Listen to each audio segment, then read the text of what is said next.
Okay okay మిత్రులందరికీ నమస్కారం. నిన్న 20 రోజులు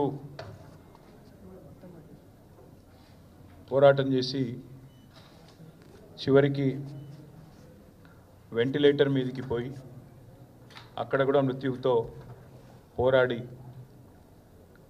చనిపోయిన పాప వాంకిడి గ్రామానికి సంబంధించిన పాప శైలజ గారికి, వారితో పాటు ఇప్పటి వరకు కాంగ్రెస్ ప్రభుత్వం వచ్చిన తర్వాత గురుకుల పాఠశాలల్లో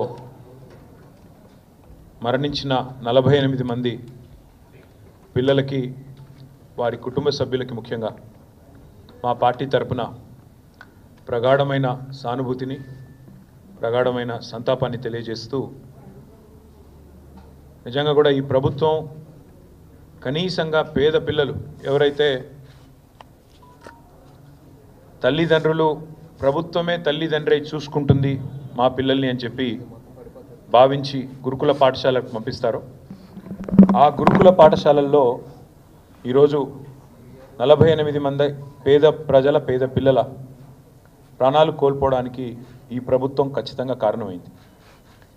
ఇవి మామూలు మరణాలు కావు. ఇవి ఖచ్చితంగా ప్రభుత్వ నిర్లక్ష్యం వల్ల జరిగిన హత్యలుగానే మేము భావిస్తూ ఉన్నాం. ఇవి ప్రభుత్వమే చేసిన హత్యలుగా మేము భావిస్తూ ఉన్నాం. నాకు బాగా గుర్తుంది, నా నియోజకవర్గమైన సిరిసిల్లలో ఎల్లారెడ్డిపేట గ్రామానికి సంబంధించి ఒక బాబు ఇట్లాగే గురుకుల పాఠశాల కోరుట్లలో చనిపోతే నేను పోయి ఆ కుటుంబాన్ని, ఆ తల్లిదండ్రిని పరామర్శించి వచ్చిన. ఆ తల్లి ఆ రోజు నాకు చెప్పిన మాట, నాకు జరిగిన క్షోభ ఇంకెవరికి జరగకూడదన్న, దయచేసి ప్రభుత్వం మీద పోరాడండి, ప్రభుత్వాన్ని ప్రశ్నించండి అన్నారు. మేము ప్రభుత్వాన్ని ప్రశ్నిస్తూనే ఉన్నాం, నిలదీస్తూనే ఉన్నాం, ప్రభుత్వానికి తన బాధ్యతను గుర్తు చేస్తూనే ఉన్నాం. కానీ ప్రభుత్వం ఇప్పటి వరకు కనీసం గురుకుల పాఠశాలల్లో ఉండే పరిస్థితుల పట్ల ముఖ్యంగా ముఖ్యమంత్రి రేవంత్ రెడ్డి ఈరోజు వరకు ఒక సమీక్షా సమావేశాన్ని కూడా నిర్వహించని మాట వాస్తవం. అందుకే ఆ 48 మంది పిల్లలు ఎవరైతున్నారో వారి మృతికి ఖచ్చితంగా ఈ రాష్ట్ర ప్రభుత్వమే బాధ్యత తీసుకోవాలి. రేపు శాసనసభ సమావేశాల్లో కూడా ఆ పిల్లల కుటుంబాల తరపున, ఇంకా లక్షలాదిగా ఉన్న పేద పిల్లల కుటుంబాల తరపున ప్రభుత్వాన్ని తప్పకుండా నిలదీస్తాం. ప్రభుత్వాన్ని తప్పకుండా ఈ విషయంలో శాసనసభలో కూడా 100% చీల్చి చెండాడుతామనే మాట కూడా మీకు నేను తెలియజేస్తా ఉన్నా. అట్లాగే పిల్లలు కూడా నిబ్బరంగా ఉండండి, దయచేసి కష్టాలు ఇబ్బందులు కొన్ని ఉండవచ్చు, కానీ ఆత్మహత్య చేసుకునే పరిస్థితి లేదా ఏమన్నా తీవ్రమైన అనారోగ్యం పాలైతే అవసరమైతే బీఆర్ఎస్ పార్టీని సంప్రదిస్తే మిమ్మల్ని ప్రైవేట్ హాస్పిటల్లో కూడా చేర్పించి మిమ్మల్ని కాపాడుకునే ప్రయత్నం మేము చేస్తాము. తప్పకుండా అట్లాంటి పరిస్థితి ఎక్కడన్నా ఉంటే తల్లిదండ్రులు కూడా భయపడవద్దని, బాధపడవద్దని, వారికి కూడా నిబ్బరంతో ఉండాలని చెప్పి కూడా ఈ సందర్భంగా వారికి విజ్ఞప్తి చేస్తూ ఉన్నాం. నిన్న రేవంత్ రెడ్డి గారు, నిజానికి నేను ఈరోజు ప్రెస్ మీట్ మాట్లాడాలని కూడా అనుకోలేదు, ఎందుకంటే నిన్ననే మహబూబాబాద్లో లగచర్ల గిరిజనులకు సంబంధించిన సంఘీభావ సభ ధర్నా ఏదైతే జరిగిందో అక్కడే చాలా విషయాలు మాట్లాడాలనుకోలేదు. కానీ నిన్న ఆయన మాటలు, ఆయన వైఖరి చూస్తూ ఉంటే ఆయన లేవనెత్తిన కొన్ని ప్రశ్నలు, కొన్ని అనుమానాలు, దానికి ఇవాళ మీడియాలో వచ్చిన విస్తృతమైన కవరేజ్ చూసిన తర్వాత మాట్లాడక తప్పని పరిస్థితి మాకు కలుగుతూ ఉంది. ఎట్లా ఉంది ఈరోజు అంటే నిజంగా చూస్తూ ఉంటే ఆయన ప్రెస్ మీట్ చూస్తే అసహనము, ఫ్రస్ట్రేషను, ఒక నిస్పృహ, అంటే నేను వెనక్కి తగ్గాల్సి వచ్చింది అనే ఒక ఈగోయిజము, రాహుల్ గాంధీతో తిట్లు పడ్డ తర్వాత, ఢిల్లీకి వెళ్ళి మొట్టికాయలు పడ్డ తర్వాత సహజంగానే ఉండే కోపం అవన్నీ వెలగెక్కి నన్ను కూడా పర్సనల్గా నానా బూతులు తిట్టినాడు. నాకైతే చూస్తే ఒకటే అనిపించింది, ఇప్పుడు రేవంత్ రెడ్డి గారు 10-15 సంవత్సరాలుగా అందరికీ చెప్తా ఉండేటోడు ఎప్పటికైనా ముఖ్యమంత్రిని అవుతానని. మరి ముఖ్యమంత్రి అయిన తర్వాత కూడా ఇంత ఫ్రస్ట్రేషన్ ఎందుకు? ముఖ్యమంత్రి అయిన తర్వాత కూడా రోజు కేసీఆర్ని తిట్టుడెందుకు? ముఖ్యమంత్రి అయిన తర్వాత కూడా రోజు మా మీద ఏడుపులేందుకు? కావాల్సిన పదవి వచ్చింది, కావాల్సినంత దోపిడీ జరుగుతూనే ఉంది నీకు నిరాటంకంగా. మరి అట్లాంటప్పుడు ఇంత ఫ్రస్ట్రేషన్ ఎందుకో నాకైతే అర్థం కావడం లేదు. నిన్న ఆయన వైఖరి చూస్తుంటే నాకైతే ఒకటే అనిపించింది, చిట్టినాయుడు గారికి చిప్పు దొబ్బింది అనిపించింది. ఎందుకంటే ఆయన మాటలు, ఆయన వైఖరి నిన్న అసలు ఏం మాట్లాడుతున్నారో కూడా తెలియనంత ఒక ఏదో పిచ్చి రిపోర్ట్ రిలీజ్ చేసినాడు నిన్న. ఇవన్నీ బీఆర్ఎస్ హయాంలో విడుదల చేసిన అదానికి ఇచ్చిన ప్రాజెక్టులు అంటాడు. అరే ఎంత మూర్ఖత్వం అంటే దీనికి నాకు ఏం చెప్పాలో కూడా అర్థం కావట్లేదు. ఎంత మూర్ఖత్వం అంటే ఇందులో నేషనల్ హైవే ప్రాజెక్టులు, జాతీయ రహదారుల ప్రాజెక్టులు బీఆర్ఎస్ ప్రభుత్వం ఇచ్చిందంటాడు. ఈయన మొన్నటిదాకా ఎంపీగా పనిచేసిండు. జాతీయ రహదారుల ప్రాజెక్టులు రాష్ట్ర ప్రభుత్వం ఇస్తుందండి ఎక్కడన్నా? మరి గడ్కరీ గారు ఇక్కడ పనిచేస్తుండా, అక్కడ పనిచేస్తుండా? ఈయన మొన్నటిదాకా అక్కడున్నాడా, ఇక్కడున్నాడా? అసలు ఈరోజు ఎక్కడున్నాడు? మాకే అర్థం కావట్లేదు. అంటే ఇంత మూర్ఖంగా, ఇంత మొండిగా ప్రజల యొక్క తెలివితేటల్ని తక్కువ అంచనా వేసి నోటికొచ్చినట్టు వాగుతాను. మంత్రిత్వ శాఖ జాతీయ ఉపరితల రవాణా అంటే నేషనల్ సర్ఫేస్ ట్రాన్స్పోర్ట్, గడ్కరీ గారు మంత్రి. ఆయన డిపార్ట్మెంట్ టెండర్లు పిలిచి అందులో అదానికి దేశమంతా వర్కులు వచ్చినాయి, ఈడొచ్చినాయి. అది మాకు అంటగడతానంటే ప్రజలు పిచ్చివాళ్ళు కాదు. ఇవాళ మా జర్నలిస్టు మిత్రులకు కూడా అన్నీ తెలుసు. ఏదో నువ్వు చెప్తున్నావు కాబట్టి వింటున్నారు, కానీ నిజానికైతే అప్పుడే ప్రశ్నించాలా మీరు కూడా, సార్ అవి జాతీయ రహదారులు కదా అని. అడగలేదు ఎవరు, కాబట్టి ఇప్పుడు నేను చెప్తున్నా. రెండవది రక్షణ శాఖకు సంబంధించి అసలు మాకు చాలా ఆశ్చర్యంగా ఉంది. రక్షణ శాఖ రాష్ట్ర ప్రభుత్వ ఆధీనంలో ఉంటుందండి. రాజ్నాథ్ సింగ్ గారు ఏం చేస్తున్నారు మరిగా? రక్షణ శాఖ మంత్రి ఆయనకు ఎందుకు మరి? అంటే ఎంత మూర్ఖత్వం అంటే మాట్లాడితే కనీసం కొద్దిగా సోయి లేదు, ఏం లేదు. ఇంకోటి 750 kV ట్రాన్స్మిషన్ లైన్ ప్రాజెక్టు, ఇది కూడా మాది కాదు, సెంట్రల్ గ్రిడ్ ఇది.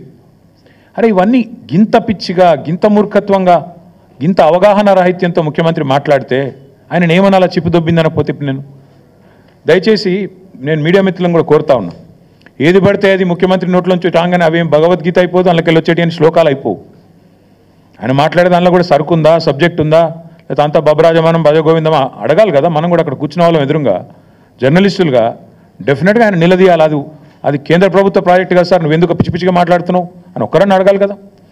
అయితే ఇంకా ఆశ్చర్యం, ఇంకా చాలా ఆయన మాట్లాడుతూ ఉంటే డ్రై పోర్టు కూడా కేంద్ర రాష్ట్ర ప్రభుత్వాల సంయుక్త ఆధ్వర్యంలో చేసేది, దానికి కూడా కేంద్ర ప్రభుత్వం అనుమతి ఇవ్వాలి. వాళ్ళతో సహకరించి, ఎందుకంటే మనకు ల్యాండ్ లాక్డ్ స్టేట్, మనకు సముద్ర తీరం లేదు కాబట్టి డ్రై పోర్ట్ అనేది ప్రతిపాదన మనం తీసుకొచ్చినాం. దానికి కూడా కేంద్ర ప్రభుత్వంతో ఇంకా సంప్రదింపులు చేస్తూనే ఉన్నాం. ఎవరికి ఏమి ఇవ్వలేదు, అది కూడా ఇచ్చినట్టుగా చూపెట్టినాడు. ఇంకా విచిత్రం, ఇక సారు ఇదివరకు కూడా లక్ష్మయ్య సార్ కూడా ఐటీ మినిస్టర్గా పనిచేసినారు, వారికి తెలుసు. పాపం చిట్టినాయుడికి ఏమో తెలియదు, ఎవడన్నా చెప్తుంటాడా అంటే వినడు, అదో పెద్ద బాధ. ఆయన ఎంత మూర్ఖుడు అంటే, మేము కేసీఆర్ గారి ప్రభుత్వంలో రెండు దఫాలుగా మైక్రోసాఫ్ట్ నుంచి 31,000 కోట్ల పెట్టుబడులు డేటా సెంటర్ రంగంలో తీసుకొచ్చాం. ఒకటి ఫిబ్రవరి 2022లో 15,000 కోట్ల పెట్టుబడి, జనవరి 2023 సంవత్సరంలో 16,000 కోట్ల పెట్టుబడి. ఇవి రెండు కూడా నేను మీకు ప్రెస్ కటింగ్లు ఇస్తాను, చూసుకోండి.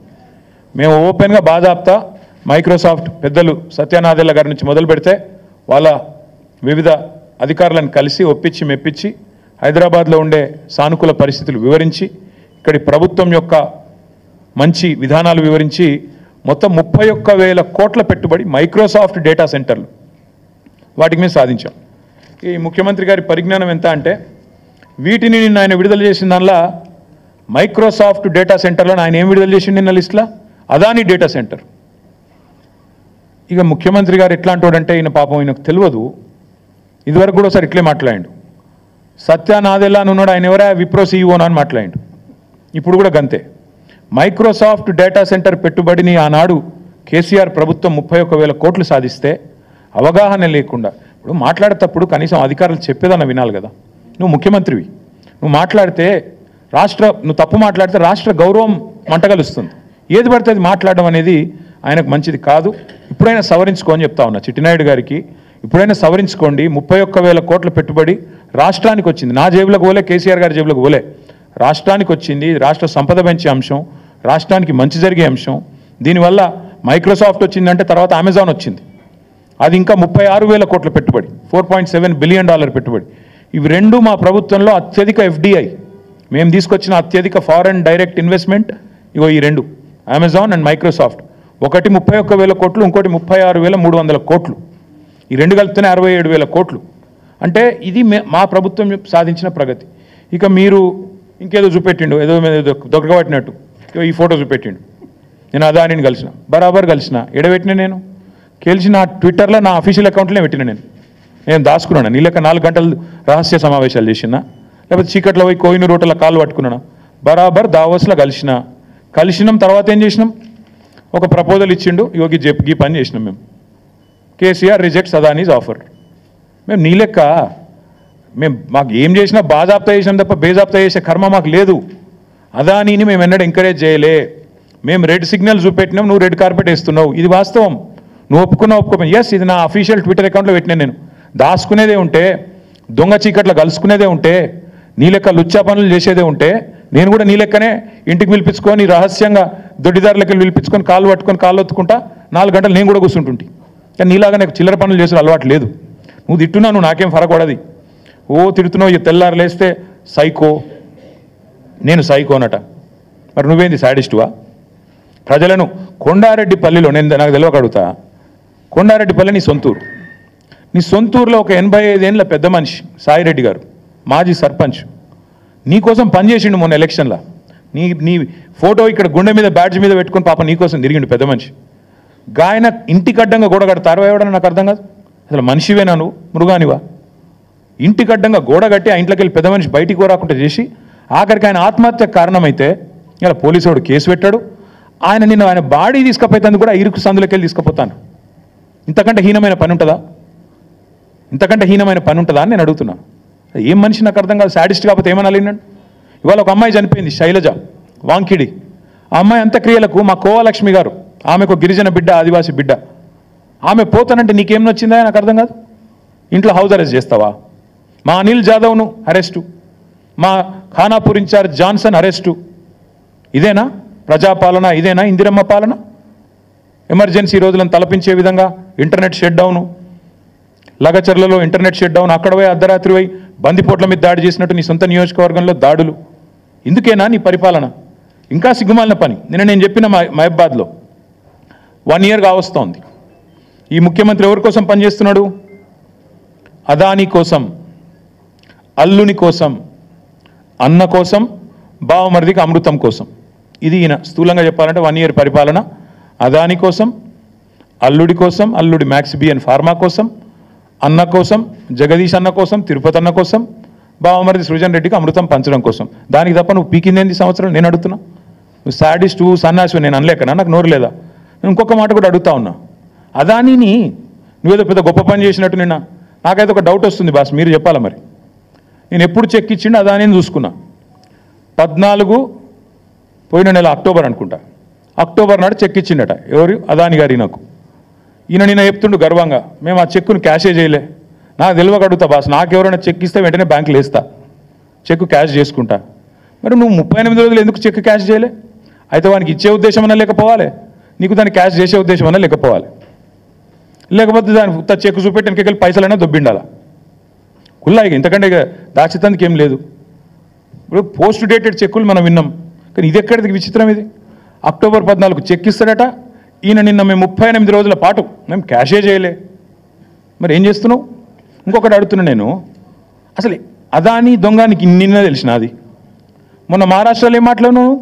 నిన్నగాక మనం వీడియో చూపెట్టమంటే చూపెడతాం మీకు. ఇప్పుడు మీరు కూడా చూసి ఉంటారని చూపెడతలేను. ఒక గజ దొంగ గుజరాత్కి వెళ్ళి వచ్చి ధారావి ల్యాండ్ ఎత్తుకపోతుండు, అక్కడ మాట్లాడతావు. ఇక్కడికి వచ్చేమో మళ్ళీ నిన్న సుధపూస లెక్క కూర్చొని నిన్ననే తెలిసింది నాకు దొంగ అని. రాహుల్ గాంధీ నెత్తిమికెళ్ళి 2 చంపంగానే తెలిసింది, ఇదివరకు తెలియదు అన్నట్టు మళ్ళీ యాక్టింగ్ లేంది, స్వాతి ముత్యం యాక్టింగ్లు. నేను అనేది అదే, మొన్న గజ దొంగ అయినోడు నేను ఇక్కడ రాగానే సత్యపూసైండా? మొన్న మహారాష్ట్రలోనేమో గజ దొంగ అంటివి, ఇక్కడికి వచ్చేమో మేము ఇవాళ ఒక్కటే అడుగుతున్నాం.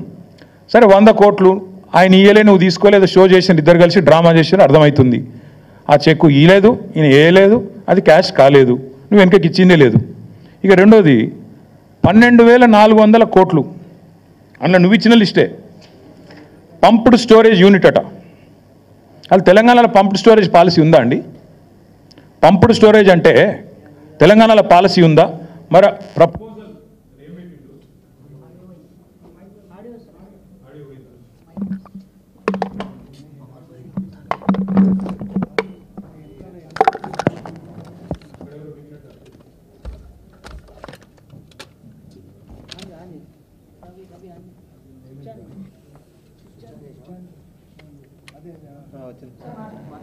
నిన్న 2 విషయాలు బయటపెట్టినారు ముఖ్యమంత్రి.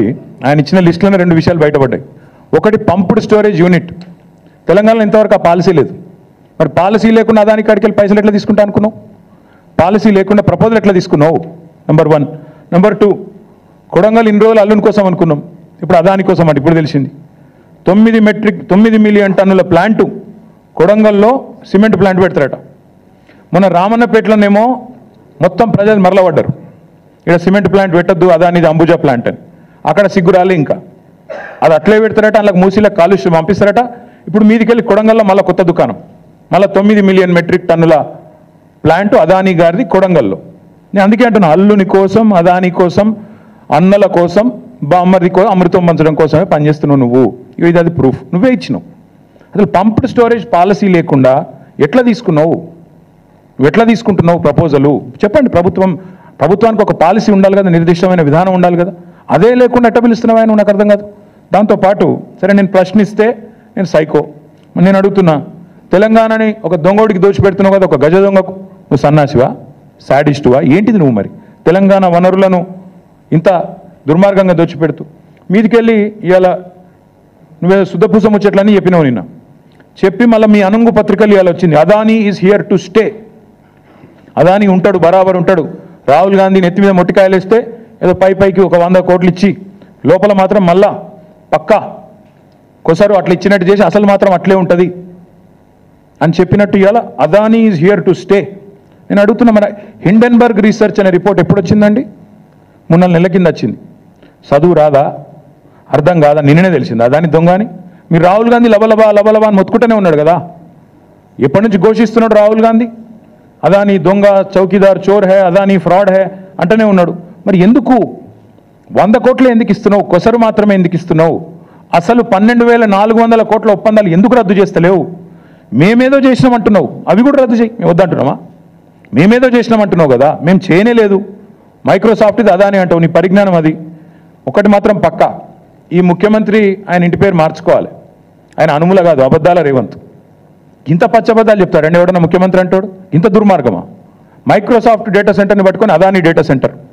అదేవిధంగా నేషనల్ హైవే ప్రాజెక్టులు మేము ఇచ్చినాం, రక్షణ శాఖ ప్రాజెక్టులు రాష్ట్ర ప్రభుత్వం ఇచ్చింది, ఎలక్ట్రికల్ ట్రాన్స్మిషన్ ప్రాజెక్ట్ అది కూడా కేంద్ర ప్రభుత్వ ప్రాజెక్టు మేము ఇచ్చినాం. ఇంత పచ్చి అబద్ధాలు చెప్పేటోడు అనుముల రేవంత్ రెడ్డి కాదు, అబద్ధాల రేవంత్ రెడ్డే. అందుకే నేను అనేది, ఈ కాయిదాలు, ఈ డ్రామాలు ఇవన్నీ పక్కకు పెడితే రేవంత్ రెడ్డి నీకు అసలు కేసీఆర్ గారి గురించి మాట్లాడతాడు. నిన్న సరే నన్నంటే తిట్టినావు, నీకంటే వయసులో చిన్ననే కాబట్టి పడతా అనుకో. కేసీఆర్ గురించి మాట్లాడతావు, ఎంత ధైర్యం నీకు? నాకు అర్థం కాక అడుగుతా, ఏం తప్పు చేసిండు కేసీఆర్ గారు? అవుట్ రైట్గా అదానీ ఆఫర్ను రిజెక్ట్ చేయడమే కేసీఆర్ చేసిన తప్ప. KCR rejects Adanis offer. This is KCR. Red signal ఇచ్చిండు కేసీఆర్. దేశం మొత్తం ఇంకా అదాని గురించి తెలియకముందే మేల్కొన్న ముఖ్యమంత్రి కేసీఆర్. ఇక్కడనే కాదు, కేసీఆర్ గారు ఓపెన్గా యశ్వంత్ సిన్హా గారు రాష్ట్రపతి ఎన్నికల్లో పోటీ పడ్డప్పుడు ఓపెన్గా అడిగిండు, ఎవరి కోసం 10% బొగ్గు దిగుమతి అనే పాలసీ ఎవరి కోసం? ఒక వ్యక్తికి మేలు చేయడం కోసమే కదా అని గర్జించిన ఒకే ఒక్క ముఖ్యమంత్రి కేసీఆర్. నీలాగా కొడంగల్లో సిమెంట్ ప్లాంట్ కోసమో లేదా మీ మంత్రుల ఈడీ కేసులో రాజీ కోసమో చీకట్లో కాళ్ళు పట్టుకునే రకం కాదు కేసీఆర్ గారు. బరాబర్ బాజాప్తా అడిగిండు. నువ్వు బ్యాగులు మోసిన దొంగవు కాబట్టి అదే బురద మా మీద ఊస్తా, నువ్వు చేసే లుచ్చా పనులు ప్రపంచమంతా చేస్తుంది, నీలాగా గౌతమ్ బాయ్ అని చిల్లర పనులు చేసుకుంటూ ఆయన చుట్టూ తిరిగి మస్కా కొట్టే టైపు మేం కాదు. మాకు ఆ కర్మ పట్టలేదు. ఒకటి మాత్రం పక్కా చెప్తున్నా, నువ్వు ప్రశ్నించినా ప్రశ్నించకపోయినా నువ్వెన్ని డ్రామాలు చేసినా, నేనేదో రాహుల్ గాంధీ గట్టిగానే వరకు దిగినవు రంగంలోకి, మాకు తెలియదని కాదు. రాహుల్ గాంధీ 2 ఫోన్ చేసి దొబ్బితే ఇక ఇజ్జత్ పోయింది, ఎట్లాగో మార్కెట్లో ఏదో ఒకటి చేయాలని చెప్పి కవరింగ్ కోసం నిన్న దిగినావు, తప్పు ఒప్పుకున్నావు. అదాని నుంచి 100 కోట్ల విరాళం ఏదైతే తీసుకున్నావో చెంపలేసుకున్నావు.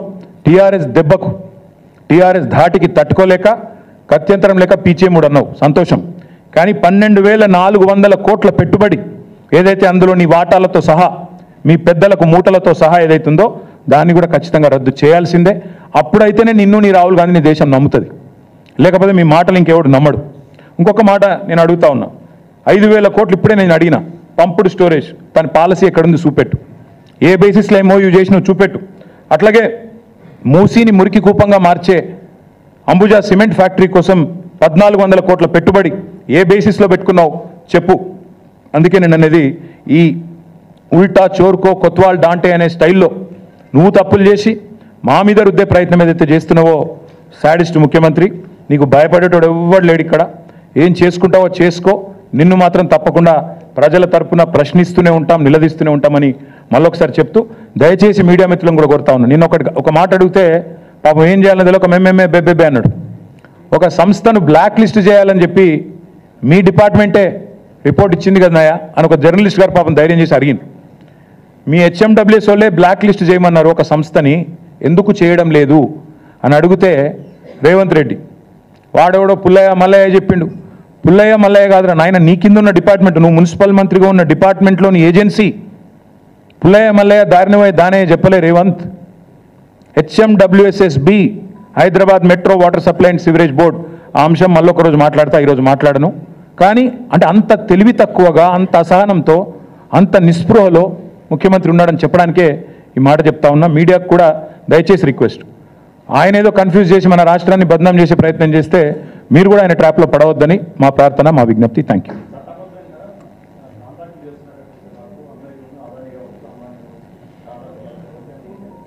చట్టబద్ధంగా కాంట్రాక్టులు చేయొచ్చని మాకు ఇన్ని రోజులు తెలియదు, ఈయన వచ్చినాకనే తెలిసింది. కరెక్టే, ఇక ఈయనే చెప్పాలి మాకు చట్టబద్ధం గురించి. మేము ఒకటే చెప్తున్నాము బ్రదర్, మేము ఒకటే చెప్పేది, రాహుల్ గాంధీకి రేవంత్ రెడ్డికి అసలు ఒక శృతి సయోధ్య ఒకటే మాట మీద నిలబడే ఆలోచన ఉందా? అయితే ఆయన పిచ్చోడు లేకపోతే ఈయన పిచ్చోడు, ఇద్దరు ఎవడో కూడా తెలుసుకోమన్నాడు. ఒక రూమ్లో కూర్చొని ఇద్దరు ఎవడు పిచ్చోడు తెలుసుకొని బయటికి రమ్మనండి. అదాని ఫ్రాడ్ అని మొత్తం రాహుల్ గాంధీ ప్రపంచమంతా తిరిగి చెప్తాడా? లండన్ పోతే అదే చెప్తాడు, న్యూయార్క్ పోతే అదే చెప్తాడు, వేరే దేశాలకు అదే చెప్తాడు, మన దేశంలో ప్రతి రాష్ట్రం పోయి చెప్తాడు. మరి రేవంత్ రెడ్డి గారేమో ఇక్కడ అదాని గారి బాకా ఊదుకుంటూ బడే బాయ్ గౌతమ్ బాయ్ ఈయన తిరుగుతాడు. ఇద్దరు ఎవరు పిచ్చోళ్ళు వాళ్ళు తెలుసుకుంటే మంచిది. ఎందుకంటే చట్టబద్ధము రాజ్యాంగబద్ధము నాకు అంతకంటే అందంగా మాట్లాడచ్చు. ఇలా రాజ్యాంగ దినోత్సవం కూడా నేను కూడా చాలా మాట్లాడగలుగుతాను. కానీ రేవంత్ రెడ్డి గారు రాహుల్ గాంధీ గారు తెలుసుకుంటే మంచిది.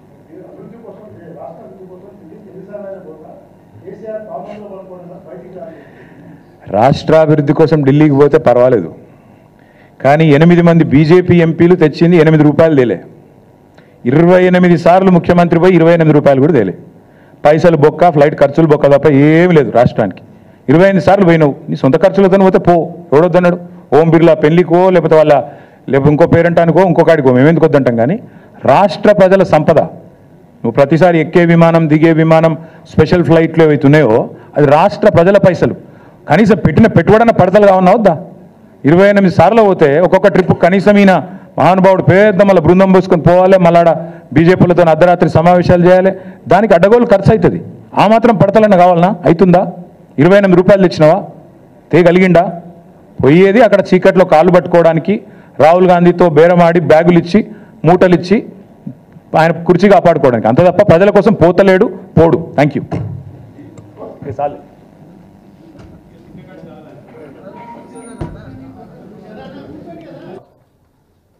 వాంకిడి గ్రామానికి సంబంధించిన పాప శైలజ గారికి, వారితో పాటు ఇప్పటి వరకు కాంగ్రెస్ ప్రభుత్వం వచ్చిన తర్వాత గురుకుల పాఠశాలల్లో